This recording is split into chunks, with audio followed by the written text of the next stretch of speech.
hanyuma rero amazi rero nimuyanywe. Yego na Yesu yarayanyoye. Imana ivomera yanje. Kandi niyo batoyemwo Musa. Mwamutoye mu rufunzo rwa Nile. I decree and I declare by the power of God. Uko Nile c'est source, Yesu akaba ari source yabo. Baremeye ko tubaho kubwiwe.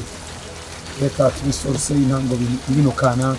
Kuba bikunze ko mu Burundi igihugu gito habaho source ya Nile. Ndabikunde yuko aba source ya mouvement réveil. Kuri prophet of Jesus, prophet of Jesus. Tugezibona. In the name of Jesus, amen.